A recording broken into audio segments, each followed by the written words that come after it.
लोकसभा में आज अमित शाह पेश करेंगे मास्टर स्ट्रोक बिल। भ्रष्टाचारी मुख्यमंत्रियों और मंत्रियों पर बड़ा झटका। गिरफ्तारी या 30 दिन हिरासत पर पीएम सीएम मंत्री की कुर्सी जाएगी।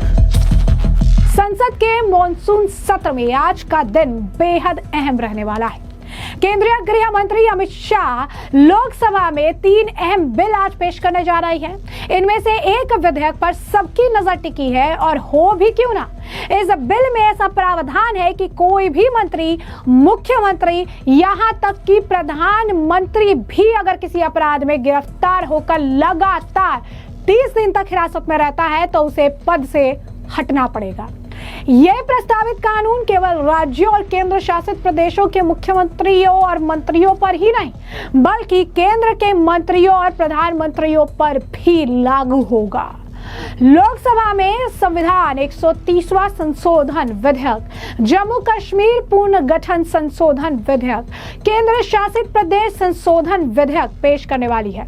इन बिलों को पेश करने के बाद संयुक्त संसदीय समिति यानी जेपीसी को भेजने पर भी विचार किया जाएगा। ऐसे में पीएम सीएम मंत्री सब पर यह कानून लागू होंगे। संविधान संशोधन विधेयक में धारा 75 में नया क्लॉज 5 जोड़ने का प्रस्ताव है। इसके अनुसार यदि कोई मंत्री 30 दिन लगातार गिरफ्तार रहकर हिरासत में रहता है, उस पर ऐसा आरोप है जिसमें 5 साल या उससे अधिक की सजा हो सकती है, तो राष्ट्रपति प्रधानमंत्री की सलाह पर 31वें दिन उसे पद से हटा देंगे। अगर प्रधानमंत्री 31वें दिन तक ये सलाह नहीं देते हैं तो भी वो मंत्री पद से मुक्त हो जाएगा। इसी तरह प्रधानमंत्री पर भी ये नियम कड़े होंगे। अगर पीएम लगातार 30 दिन हिरासत में रहते हैं तो उन्हें 31वें दिन इस्तीफा देना होगा। अगर इस्तीफा नहीं देते हैं तो अपने आप प्रधानमंत्री पद से हट जाएंगे। हालांकि ऐसे मंत्री या प्रधानमंत्री रिहाई के बाद दोबारा नियुक्त हो सकते हैं।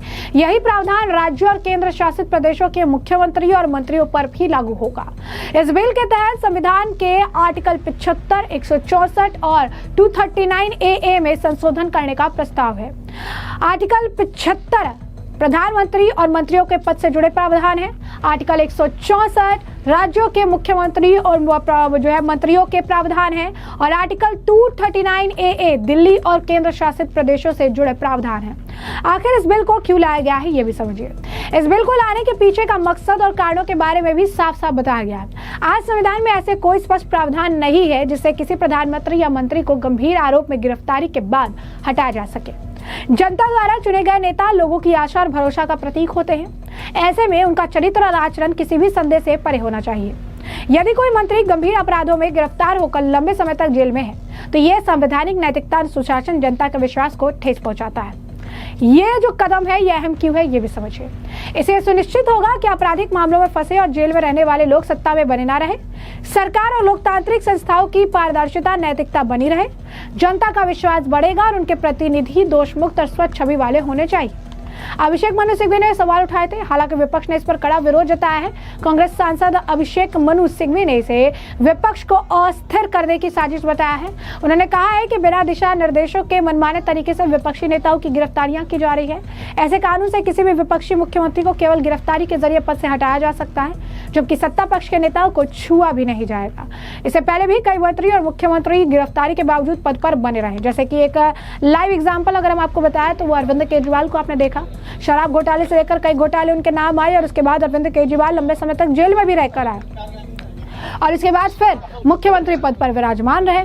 लंबे समय तक मुख्यमंत्री पद संभालने के बाद उन्होंने जो है आतिशी को मौका दिया, लेकिन उन्होंने आखिर तक जो है उस पद को अपने पास रखा था। ऐसे कई सारे अगर आप कहेंगे कि मुख्यमंत्री हैं जिनके ऊपर भ्रष्टाचार के आरोप लगे हैं लेकिन उसके बाद भी कुर्सी पर विराजमान है।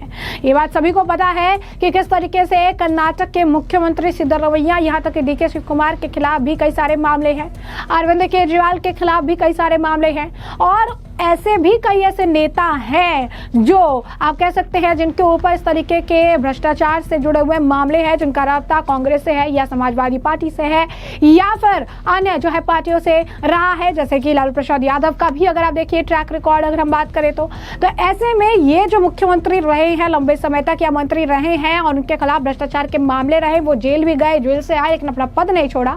ऐसे में ये प्रावधान उनके लिए और कड़े कानून लाने के लिए बहुत जरूरी है। पिछले कुछ वर्षों में दिल्ली के मुख्यमंत्री, जो पूर्व मुख्यमंत्री है केजरीवाल, और झारखंड के सीएम हेमंत सोरेन की गिरफ्तारी को लेकर भी अब विपक्ष है केंद्र पर राजनीतिक बदले की कार्रवाई का आरोप लगा रहा है। अब इस नए प्रस्ताव ने संसद में राजनीतिक टकराव और तेज कर दिया है। आपको बता दें कि गंभीर आपराधिक आरोपों में फंसे प्रधानमंत्री, मुख्यमंत्री और मंत्रियों को हटाने संबंधित विधेयक पर कांग्रेस सांसद प्रियंका गांधी वाड्रा का बयान भी सामने आया है। क्या कुछ कह रही हैं वो सुनिए। Completely draconian thing. It goes against everything, and to couch it as a measure which is being taken anti-corruption is just to pull a veil across the eyes of the people, because what it basically allows a government to do is to put you don't even have to be convicted. Tomorrow you can put any kind of case on a chief minister and put him in jail for have him arrested for 30 days without even him being convicted, and then he ceases to be chief minister. It's there plain for everybody to see. So I think that it's absolutely wrong. It's anti our constitution. It's against our constitution. It's undemocratic, and it's very unfortunate. जैसे कि आपने सुना, उन्होंने कहा कि मैं इसे पूरी तरह से कठोर मानती हूं क्योंकि ये हर चीज के खिलाफ है। इसे भ्रष्टाचार विरोधी उपाय कहना लोगों की आंखों पर पर्दा डालने जैसा है। कल को आप किसी भी मुख्यमंत्री पर कोई मामला लगा सकते हैं, उसे बिना दोष सिद्धि के 30 दिनों के लिए गिरफ्तार कर सकते हैं और वो मुख्यमंत्री नहीं रहेगा। ये पूरी तरह से संविधान विरोधी, अलोकतांत्रिक और बेहद दुर्भाग्यपूर्ण है। वहीं आपको बता दें कि इस मामले को लेकर आम आदमी पार्टी भी बौखलाई नजर आई। आम आदमी पार्टी के नेता प्रियंका कक्कड़ ने पोस्ट कर लिखा, केजरीवाल जी को बिना प्रमाण, बिना सबूत, बिना जांच 6 महीने जेल में रखा गया। कोर्ट में एक भी सबूत नहीं दिया जा सका क्योंकि कुछ था ही नहीं। ईडी सीबीआई को कोर्ट के पिंजरे में बंद तोता कहा और हर केस में क्लोजर रिपोर्ट फाइल हो रही है। भाजपा को लगने लगा वो कानून के ऊपर है, सबूत देने की आवश्यकता को खत्म कर दो, कसूरवार होना जरूरी नहीं, 30 दिन के लिए एक चुने हुए मुख्यमंत्री को जेल में डाल दो और इस नए कानून के तहत 31 अजवे दिन जो है एक चुने हुए मुख्यमंत्री को हटा दो, फिर कोर्ट बंद कर दें। भाजपा आजकल अपनी हर गैर कानूनी हरकत को कानून के दायरे में लाने का भरसक प्रयास कर रही है। मोदी जी जनता के दिल में दिल से उतर चुके हैं। हर कोई भाजपा से निजात चाहता है, पर इतना सत्ता मोह खत्म नहीं हो रहा है। पहले खरीद फरोख्त की राजनीति करते थे, अब विपक्ष की सरकार गिराने का नया तरीका निकाल लिया है। भाजपा की पूरी राजनीतिक नकारात्मकता है।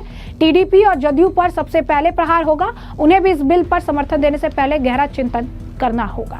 तो अब देखिए किस तरीके से विपक्ष की बौखलाहट साफ तौर पर नजर आ रही है। कांग्रेस, आम आदमी पार्टी और अब सपा के सांसद राजीव राय का भी कहना है कि इसमें एक लाइन और लिखनी चाहिए थी कि या तो अपराधी भाजपा में शामिल हो जाए या फिर उस बिल का जो है उस पर प्रयोग होगा। प्रधानमंत्री और गृह मंत्री जिसे जेल भेजने का दावा करते थे, वे भाजपा में शामिल होते ही मुख्यमंत्री और मंत्री बन गए हैं। वह इस मामले को लेकर शिवसेना यूबीटी की सांसद प्रियंका चतुर्वेदी का भी बयान है। क्या कुछ कह रही है वो सुनिए। It's not introduced. We are only. It's some news that has been pushed across.